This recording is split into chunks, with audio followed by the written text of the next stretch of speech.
Good evening. In the news tonight, police continue to investigate yesterday's fatal accident in Daviess County. President Obama wants to put an end to the practice of not hiring someone simply because they're unemployed. And in sports, the Lincoln girls volleyball team received the coveted first-round bye for next week's sectional tournament. News Center 22 starts right now. Local news, weather, and sports. Produced through the combined efforts of the students, staff, and faculty of Vincennes University's electronic media program, this is News Center 22. Officials have released the names of 3 people killed Monday on State Road 58 near Odin. Good evening. For News Center 22, I'm Evan Nunn. Police say 39-year-old Jerry Davis was driving west on State Road 58 between Odin and the North Daviess schools when her minivan ran out of gas. Davis's mother, 56-year-old Polly Young, drove to the site to assist her. Then a nearby resident, 74-year-old Lester Blair, approached both vehicles with a gas can. Police say at that time a Mack dump truck driven by 49-year-old Jeffrey Wolford of Bloomington crashed into the 2 vehicles. Davis, Young, and Blair were pronounced dead on the scene. Wolford was treated and released from the Daviess County Hospital. The investigation into the accident is continuing. 3 people were arrested after Indiana State Police busted a meth lab in Wheatland Monday afternoon. 48-year-old Bruce Cederland, 32-year-old Lori Franks, and 26-year-old Christopher Conger, all of Washington, were arrested. Troopers say they went to a residence at 720 West Old US 50 to serve a felony arrest warrant for a female who was allegedly staying at the residence. When they arrived, they say they found 2 one-pot meth labs and items commonly used to make meth behind the house. A search warrant was obtained and another meth lab drug kit and drug paraphernalia and a small amount of marijuana were discovered inside the house. Police say they also found a small amount of meth in Cederland's truck parked near the home. A search of another car parked outside the home revealed another one-pot meth lab kit in the trunk. Cederland, Franks, and Conger were arrested and taken to the Knox County Jail. Students at the Indiana University, Purdue University, Indianapolis are on high alert after a student is kidnapped and robbed near campus. The student thought he was on his way to buy an iPod from an ad on Craigslist. Zach Meyer has the details. This is the police sketch of one of the suspects IUPUI police are warning students to look out for, wanted for helping to rob an IUPUI student just off campus Sunday afternoon. I definitely don't want to be by myself or anywhere around here whenever that happened. The student told campus police he was walking in the 1100 block of White River Parkway near some off-campus housing when a white Ford Taurus pulled up. Then the passenger in the car, wearing a black mask, jumped out, grabbed the student, and dragged him into the car. The backseat passenger re-entered the vehicle, placed the forearm around the victim's throat, and shoved an unknown sharp object into his rib cage. After robbing the student of $700, they kicked him out, did a U-turn, and drove off. Police sent out a text message alert to students who are now watching their backs. And it read, IUPUI robbery and attempt kidnapping at 10th and White River. Suspects believed to have left the area. It was kind of weird because we had just went through there and we seen the police going through, but we never paid attention to it. I wouldn't go out by myself ever. Obviously, I'm a girl and small, and I could easily be in this situation. Traffic was shut down yesterday in the southbound lanes of Interstate 65 after a tractor-trailer carrying hazardous materials caught fire. State police say the brakes on the truck caught on fire first, and it quickly spread to the chemical xylene in the trailer. Firefighters worked to clean up the charred skeleton of the trailer on the highway about 60 miles south of Indianapolis. The Bicknell City Council met with a representative from Southern Indiana Development Corporation last night. The topic of the discussion focused on the city's grant to help with home ownership repair. City officials are trying to determine which houses will benefit from the grant and what contractor would be hired to do the repairs. The grant allows each house that has been selected to make improvements, but on a limited budget of $15,000. Bicknell Mayor John Flickinger says this is not the first year for the grant. This is the third year in a row we've received this grant. I think the first year we were able to redo 14 homes, the second year 12 homes, this year about 11 homes. The representative from SIDC will return next month when the council holds its final vote on the matter. A federal agency is saying it won't settle the dispute between state and local officials over a hotly debated section of the Interstate 69 extension in southern Indiana. The Federal Highway Administration says in written responses to questions from the Bloomington-Monroe County Metropolitan Planning Organization that state officials need that group's backing to spend federal money on a 1.75-mile section of the highway near Bloomington. Federal officials also upheld the state's right to withhold federal money for road projects in Bloomington if the planning group doesn't back the I-69 project. Meanwhile, Indiana's 2 senators and 7 of its 9 congressmen have sent a letter to Bloomington Mayor Mark Cruzan seeking his support for the project.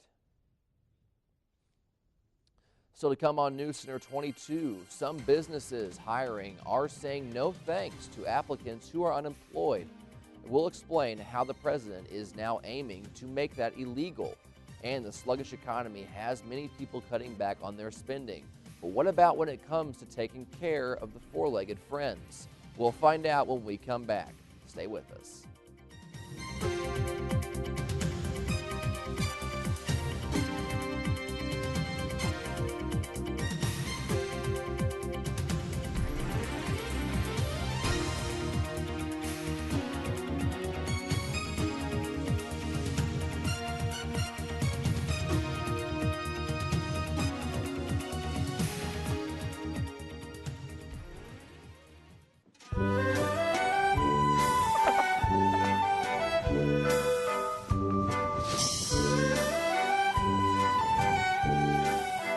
When Parker and I first met, there's not any words to describe how it was.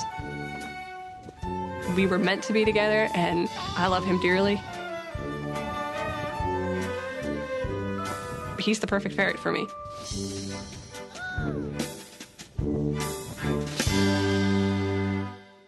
The 99, a new league of superheroes for Muslims. I worked for Marvel Comics for 20 years, and I'd never seen anything like this. Heroes for the rest of the world. It's better than Spider-Man, X-Men. But can the 99 uphold Islamic ideals with Western appeal? The ministry now thinks I'm using subversive messaging. I know they have not read the story. I want this to change how Islam is viewed. Wham, bam, Islam.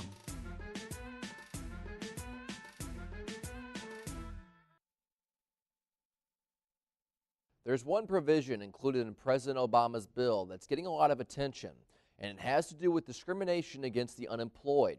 Here's Christine Romans with our report. Unemployed? Don't bother applying for this job. That's what some recruiters have been telling job applicants, and now the White House is moving to make it illegal.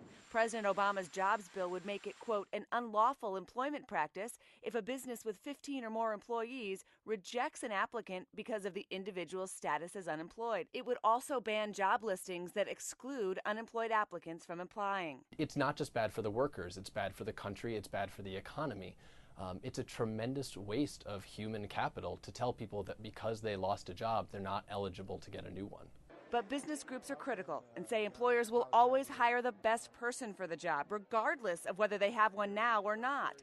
They argue this law means frivolous lawsuits from disgruntled job seekers looking to blame someone for their unemployment. Well, we are concerned that it would chill the hiring practice of small businesses because they would be worried that they would get sued if they failed to hire a person who had been unemployed for a long period of time. Roughly 14 million Americans are out of work right now, and the average unemployment lasts more than 40 weeks. Some minorities are hit even harder. The national unemployment rate stands at 9.1%. For Hispanics, 11.3%. Blacks, 16%. If there are groups of Americans who have been disproportionately hit by long-term unemployment, which I think there undeniably are, yes, it's going to make it more difficult for those people to get a job. Christine Romans, CNN, New York. The airline industry is starting to hit some turbulence. Consumers and businesses are once again cutting back on their travel plans because of the struggling economy. Carriers that enjoyed modest growth for much of the year are now seeing ticket sales slump. Fewer flights are being booked according to the International Air Transport Association, and that may not change anytime soon. That could lead to higher ticket prices. One industry analyst says airlines will likely boost the cost of tickets to offset the sluggish demand. The tough economy has Americans cutting corners in many areas of their lives, but not when it comes to pampering their pets. Americans will spend more than $50 billion on their animals this year, according to the American Pet Products Association. Spending on pets has increased every year since 2001. Food makes up much of the cost. A typical dog owner will spend $254 a year to feed Fido, not including treats, while cat owners shell out about $220. Facebook has at last released its app for Apple's iPad. The long-delayed app has been the subject of much Silicon Valley chatter.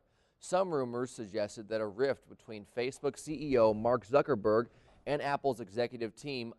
Others claimed that Facebook preferred a web-based application that bypassed Apple's strict App Store rules. The application showcases many of the familiar Facebook features, integrating gestures and swipes to help users navigate the social network. No Facebook application yet exists for Google's Android tablets, which means the Amazon Kindle Fire tablet will not ship with a Facebook app.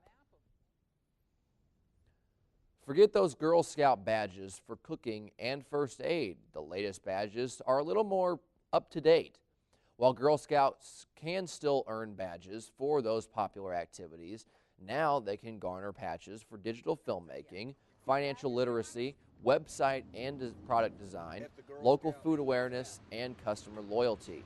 The new insignia come ahead of the Girl Scouts' 100th anniversary next year. A spokeswoman says this is the first major update since 1987. The organization kept some favorites while tossing out badges for fashion, fitness, and makeup. After years of extinction, layaway has crept back among the payment options of many big retailers. But for shoppers who've never done layaway, sneaky fees and pitfalls can catch consumers by surprise. Karen Kafa has today's Consumer Watch.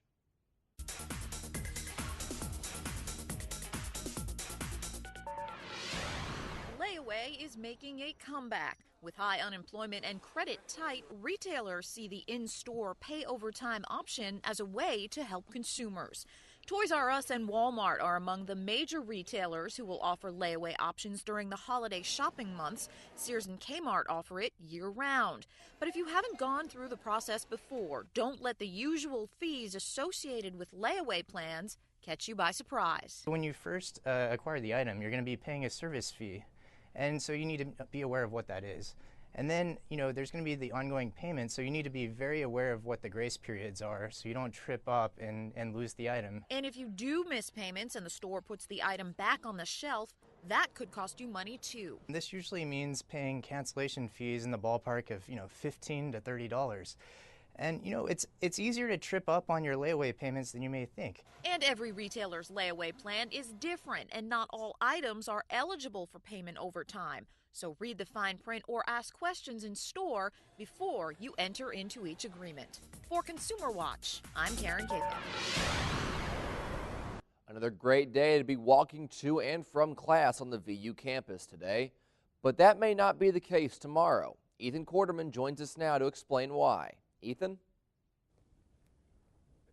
It shouldn't be too bad tomorrow morning, Evan, but afternoon will bring an increasing chance for rain showers. I'll let you know how long we expect the rain to hang around when we come back.